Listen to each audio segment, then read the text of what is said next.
Good morning, dear Sangha. Today we speak English. Today is March the 10th, 2013, and we are in the Stillwater Meditation Hall, Upper Hamlet, Plum Village. How many will listen to Thai directly in English? Majority.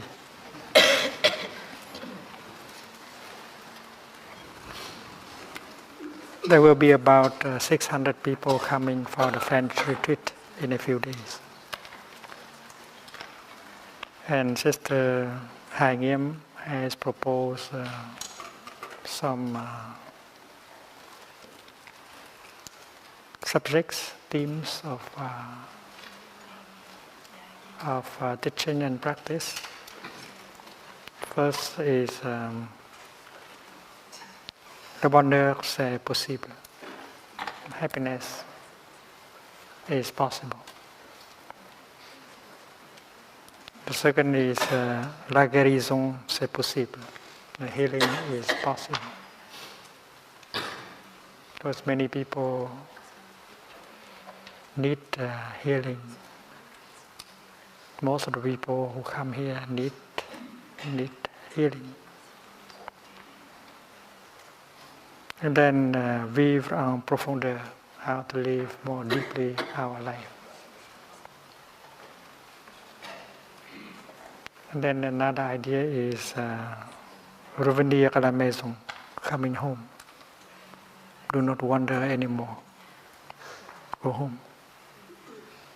And that is also an important issue, practice.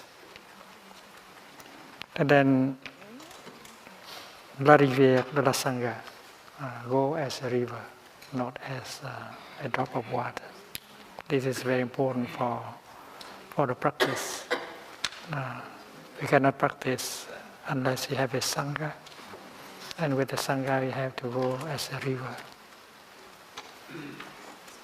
So not only the people who come for the retreat, they need that, but we also who stay permanently in Plum Village, we also need these practices.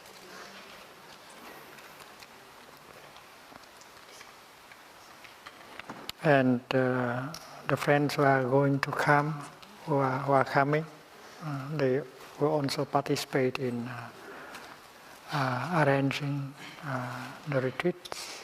They will help with the cooking, the washing, the cleaning, and everything. So many people love to share the work of the Sangha during the retreat. So we should be able to show them how to cook, to clean, to wash peacefully, happily, because that is a part of the practice of the learning.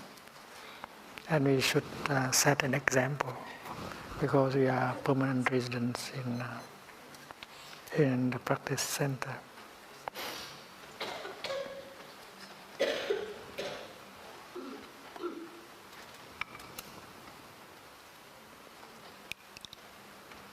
They will give 3 Dhamma talks in French, and maybe one of them is question and answer. So there will be 3 times when we gather all together in one hamlet. And on the other days we stay in our own hamlet with our separate Dhamma talks and Dhamma discussions and so on.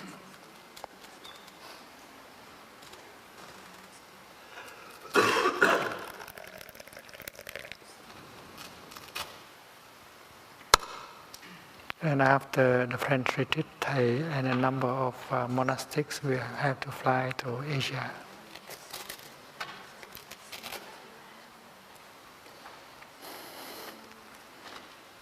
We have a Thai schedule in South Korea, in Hong Kong. and in Thailand.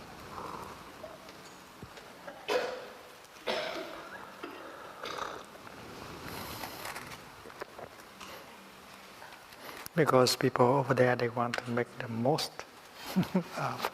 of the visit.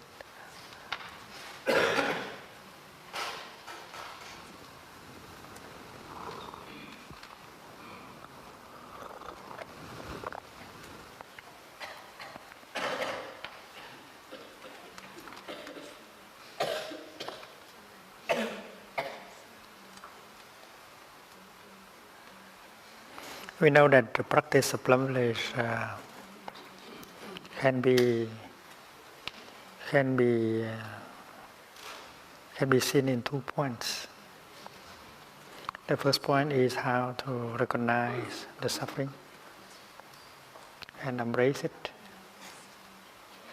and transform it. And that is an art, because life involves suffering and happiness. You cannot avoid suffering. So you have to accept suffering. You have to learn how to suffer. If we know how to suffer, we will suffer less, much less. And we will learn a lot from our suffering. And we know how to make good use of the suffering in order to create happiness. And the way we grow lotus flower. In order to grow lotus flowers, we need the mud. So suffering is a kind of mud that we need in order to generate the feeling of joy and happiness. So the first point, the first aspect of the practice is how to recognize suffering and to embrace it and to transform it. And we speak of the art of suffering. It seems that His Holiness the Dalai Lama has written a book with the title The Art of Happiness. We need a book, The Art of Suffering. We have to learn how to suffer. Because we know that if we know how to suffer, we suffer much less. And we can learn from our suffering and make good use of our suffering. And as true practitioners, we know that, and we have our own experiences as how to suffer. We have to learn how to suffer. That is an art. We have to be able to smile to our suffering with peace, like we smile to the mud when we know that we had to make good use of the mud to grow lotus flower.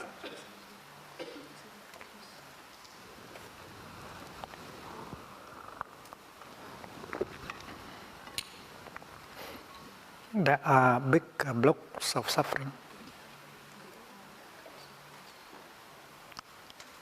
La souffrance en masse. But there are what we call les petites misères, the little sufferings. How to handle the little sufferings. And if we know how to handle the little sufferings, we don't have to suffer. Well, they are daily things.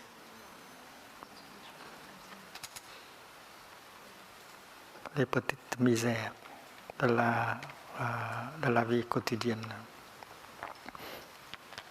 And we know how to handle these little moments of suffering. And we should be able to share our practice with the people who come to us. So we are not afraid of these little miseries, little sufferings, because we know how to handle them. They are part of our daily life. And then when suffering has become a block, we should know how to recognize it, how to embrace it, and especially how to make good use of the collective energy of the Sangha in order to embrace it. As a new practitioner, as a new person in the practice, we might not be able to embrace our suffering because our mindfulness is not still vigorous enough, powerful enough. So with the Sangha, we can borrow the collective energy of mindfulness of the Sangha in order to recognize and embrace the block of suffering in us. That suffering may have transmitted to us by our father, our mother, our ancestors.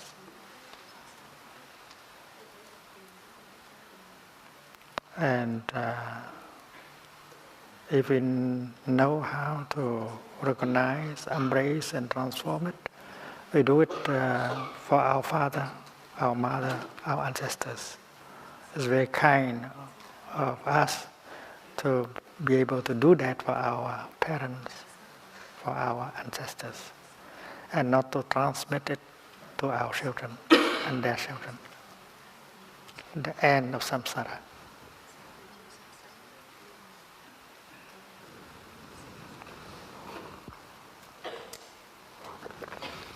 Many people who have read about the practice of plum village and hear about the peace, the energy of brotherhood, sisterhood. And when they come to plum village and they actually sit with us and walk with us,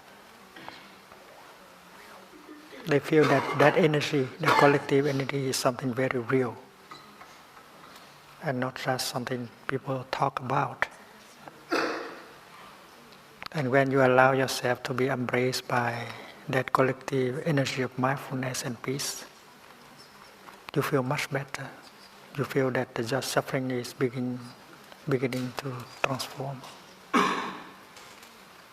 So taking refuge in the Sangha is a very crucial practice. Monks, nuns, lay practitioners sitting together, they come in phase, and the energy of mindfulness can be powerful. And if we know how to sit among them, how to allow the collective energy of mindfulness to embrace our suffering, and then we are like a drop of water flowing in a river, and we feel much better.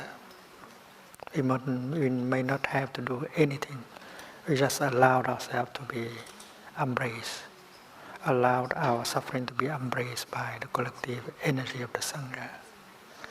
And that is the greatest gift that the Sangha can make to the people who come.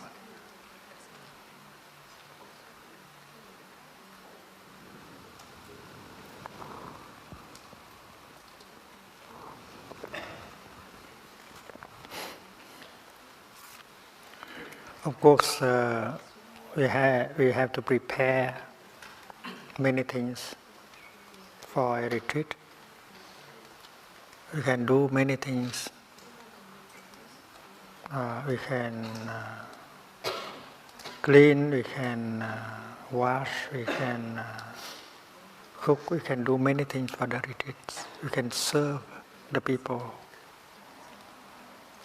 We can help them. But the best thing we can give them, the most precious thing we can give them is not our labor, our heart, our work. The best thing that we can provide them, help them, is our collective energy of mindfulness and peace. And that is why during sitting meditation, walking meditation, we should try our best to be present.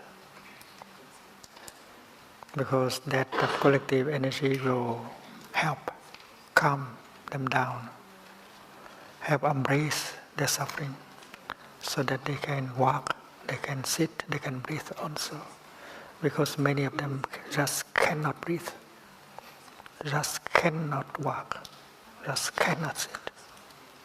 And with that collective energy of mindfulness and peace that we have as a Sangha, we can give them a chance so that they can breathe, they can walk, and they can sit.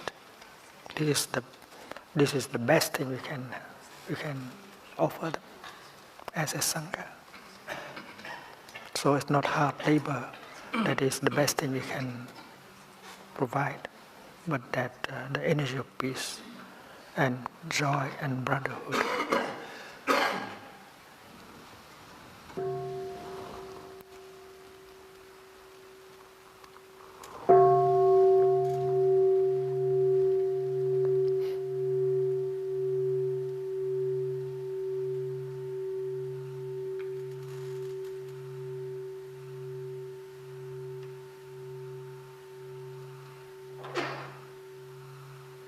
The people who are coming, they are lucky because they are capable of arranging so that they have a week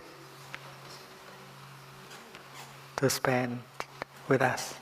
And many other people, they like it, they want it, but they cannot arrange. They do not have time, they do not have money.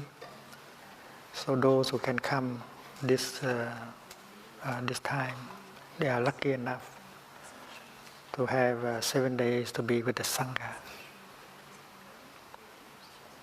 And we should be aware of that. And we should try our best in order to give them a chance for transformation and healing.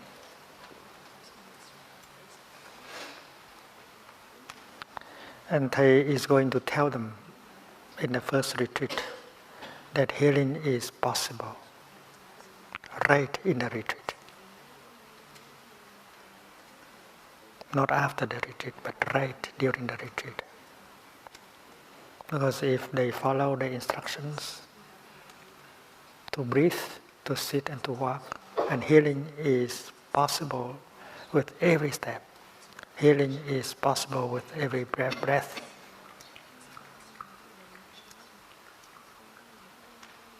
And this is the truth. There is no way to healing. Healing is the way.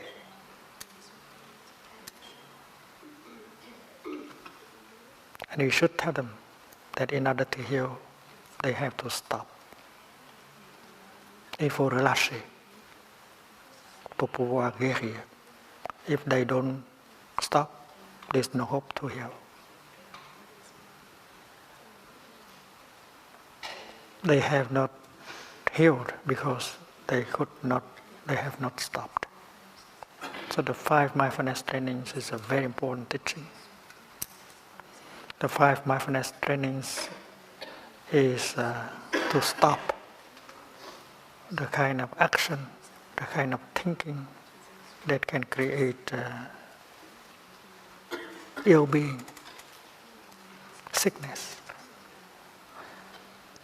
The 5 mindfulness trainings are also the kind of thinking and acting that have the power to heal. So without the 5 mindfulness trainings, healing is not possible. And stopping is very important. Stop and heal. That is also the theme that we offer to the teaching tour in South Korea.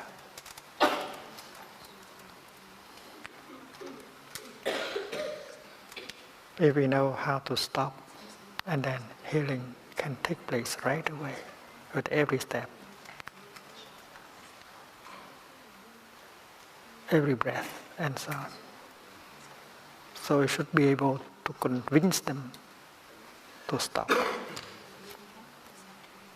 To stop whatever they are doing that can lead to suffering,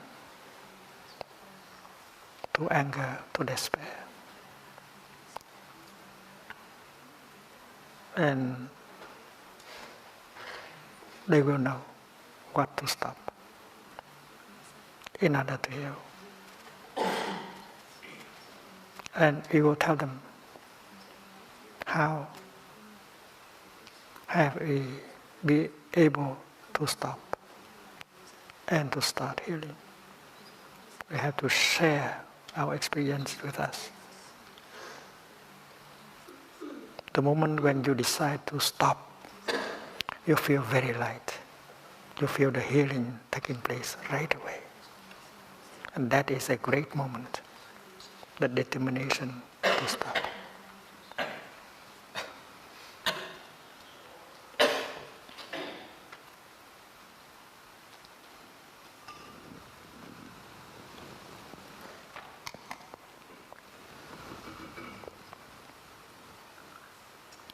And then we go tell them that it is possible to create moments of happiness in our daily life. There are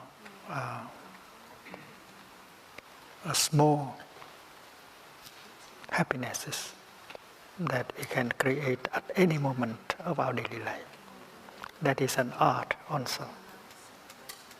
The art of happiness. Whether you drink a cup of tea, or take a walk, or just sit down and look, you can create happiness during that time. A little bit, the ingredients that you need in order to create a moment of happiness can be recognized.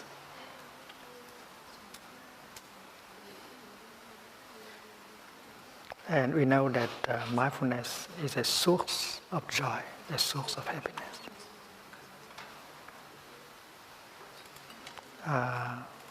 People complain that they do not have happiness,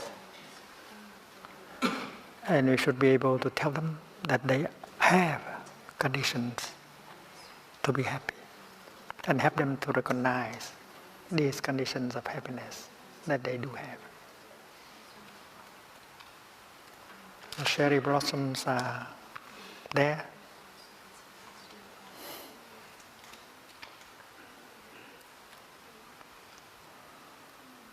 But they are not capable of contemplating, enjoying the cherry blossoms. The sunshine is there. Spring is coming.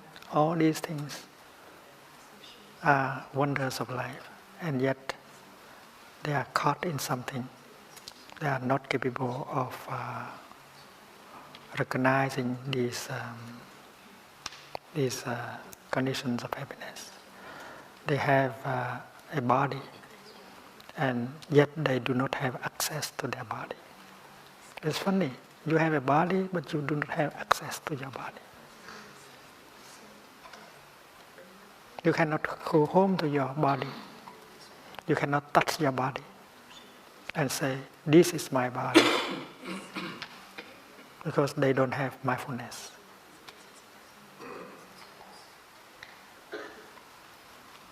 When they spend 3 hours with their computer, they completely forget that they have a body. They stay in a world of unreal world.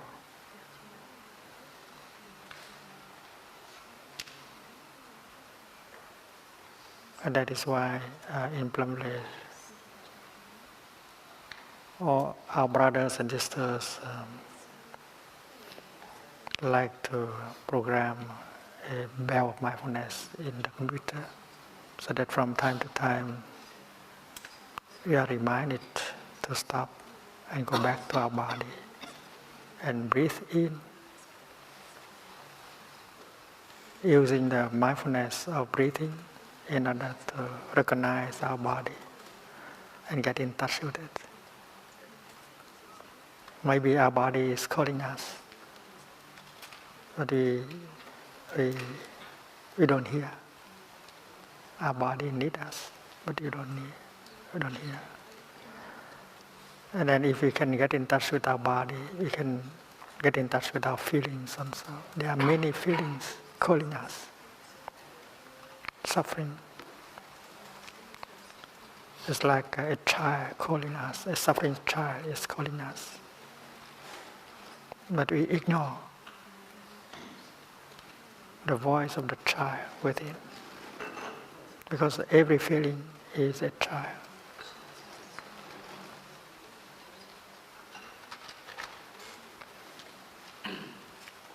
So mindfulness helps us to get in touch not only with the suffering in order for us to embrace and transform. Mindfulness also helps us to touch the wonders of life, including our body. And then breathing in can be a delight. And breathing out can be a delight. You enjoy your breathing. Just visualize a monk sitting on the grass. He does not do anything, he just breathes in and enjoys his in-breath. He's free. He's free from worries,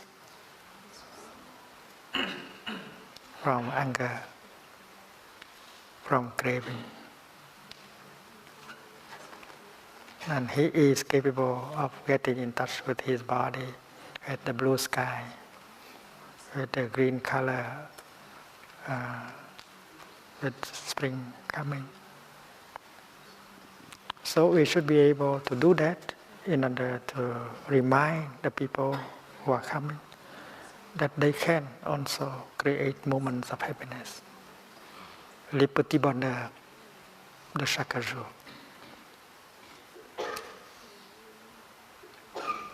Learn how to enjoy, learn how to savor the little happinesses in our daily life, and that is possible.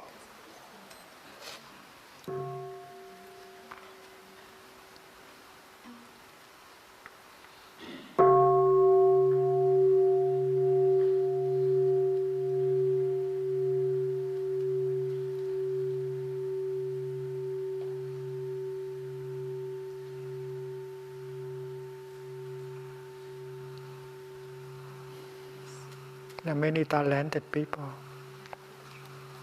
They can get a diploma. They can invent a new machine. They can do many things.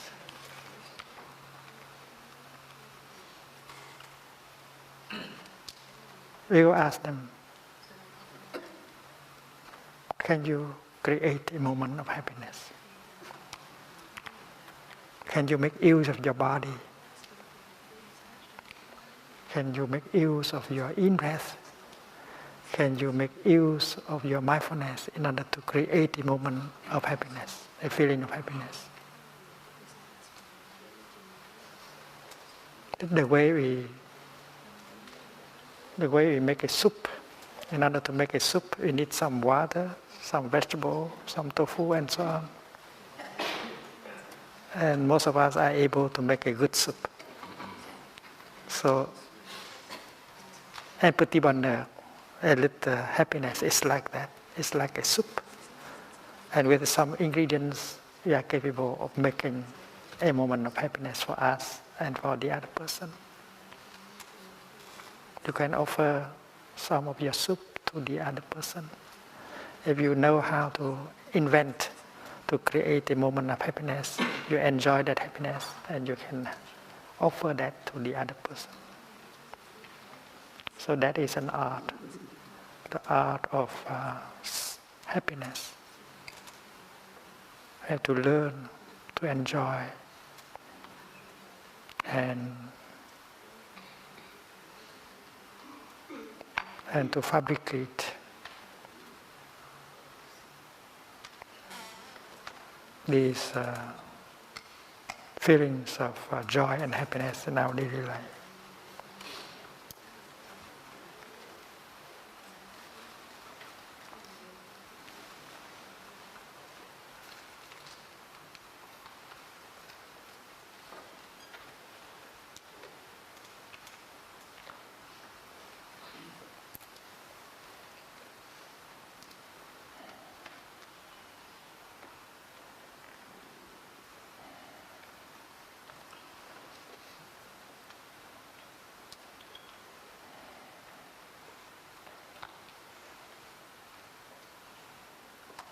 faut apprendre à savourer les petits bonheurs. To learn how to savor the little happinesses in our daily life and to create them.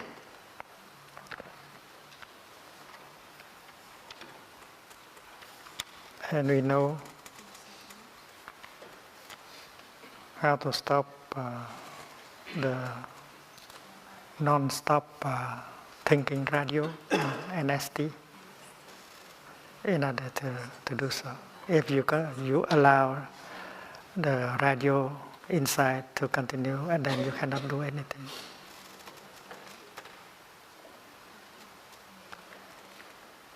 Because there is always that mental discourse going on day and night in your head. You think of the past, you invoke the past, you are afraid of the future, and the thinking goes on. And it takes away all space in you. You have no time to live your life. So it's very important to stop the radio inside, the non-stop NST, non-stop thinking. Because that is the practice of rumination.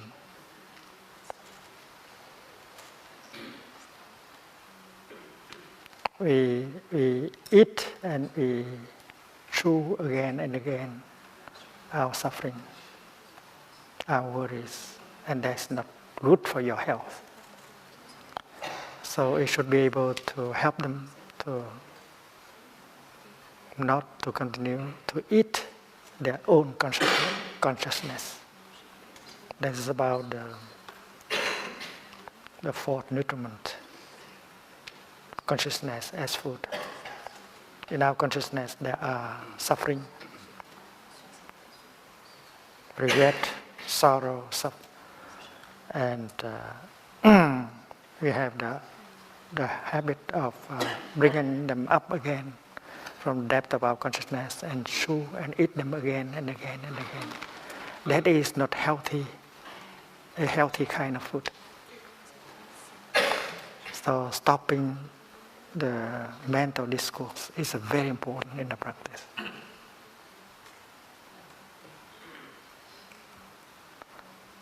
It's funny that in Plum Village, not only we don't drink alcohol, eat meat, but we are advised not to talk and not to think. Because while walking, if we talk or think, we allow that radio to continue, and we are victim. We are victim of the past and of the future, of our worries. We are not living our life. In order to be able to live our life, we have to stop that radio inside. The discourse anterior. And then, how can you enjoy your steps if you allow the radio to continue? And that is why it's very important to stop the radio inside. To feel rather than to think. When we touch the ground with our foot, we should be able to feel. And the feeling can bring insight.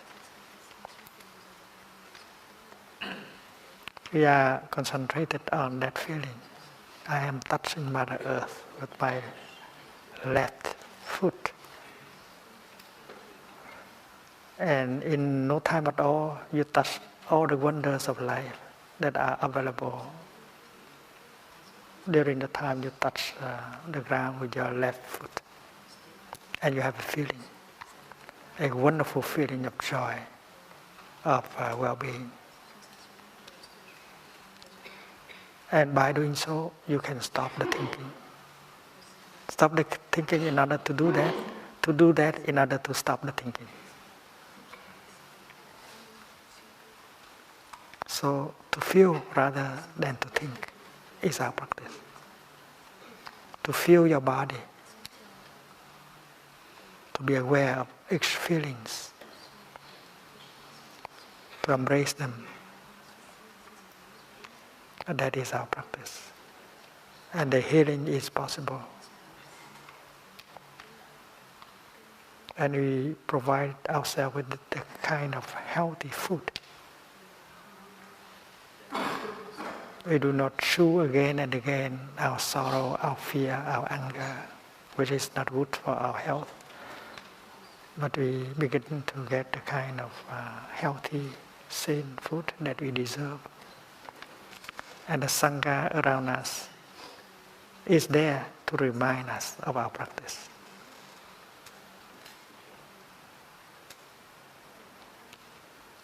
So we learn how to walk joyfully and happily. Walking meditation is not a hard labor. It's not a duty that we have to perform. That is an opportunity to create moments of happiness. That is a good opportunity to create moments of happiness and to heal. Walking meditation. Whether you walk with the Sangha or you walk alone. Walking with the Sangha, you inherit, you profit from the collective energy of the Sangha. And walking alone, you radiate the energy of peace and mindfulness, and you remind people to walk like you. And any moment of practice can heal and to help heal other people. Not only to heal yourself, but to help heal other people. It's very pleasant to see a brother or a sister walking mindfully and happily on the campus. That is very nourishing and healing. So whether you walk with the Sangha or you walk alone, your steps are very important for us. And the people who come to us, when they see us walking like that, they have faith in the practice, in the Dharma.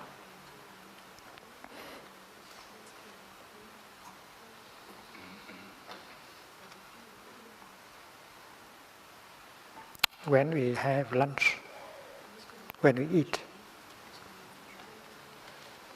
there must be a way of eating in order for every moment of the meal can be healing, can be nourishing. We do not only get the nutriment from the food, but from the Sangha. Because together, sitting together and eating, we generate the energy of mindfulness, collective energy of mindfulness and brotherhood. And that is very healthy. That is very healing. So eating like that, you stop the thinking. And you become aware of members of the Sangha around you. Everyone is generating the energy of peace, brotherhood. That is healing. That is good food. So eating together is a practice. It's not hard labor. It's not a duty to perform. Also, sitting meditation. Sitting meditation is an opportunity to heal, to create moments of joy also. And not a moment when you have to be there and waiting for the bell to sound, announcing the end of the sitting. No, that would be a waste. Say the gaspillage is very, very rare, very precious moments. People in the world, they don't have the time to sit and do nothing like that. They consider it to be uneconomic. luxury. Time is money. But we know that sitting can be very healing. So we have to learn how to enjoy every moment of our sitting, how to breathe, how to sit, so that every moment of sitting can be nourishing and healing.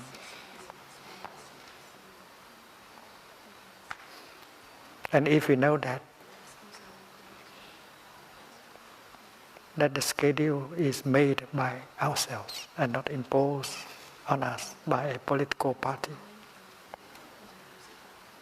or by the king. It is the Sangha who has created the schedule so that we can make good use of the schedule for our transformation and healing. The schedule is not imposed on us by anyone, including Thai. The schedule has been designed by the whole Sangha so that everyone has an equal chance to transform and to heal. So we should not complain that the schedule is too tight.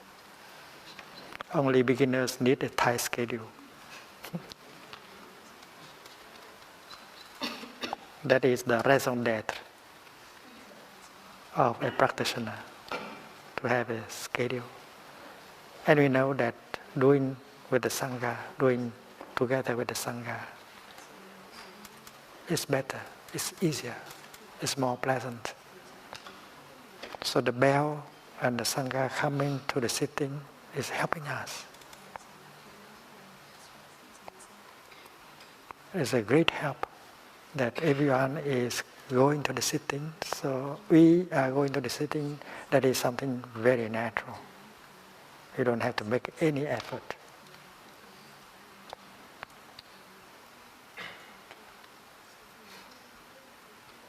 And it is said in the many sutras that the Dhamma is lovely, is pleasant, in the beginning, in the middle, at the end. So every minute of the practice should be pleasant, should be healing and transforming.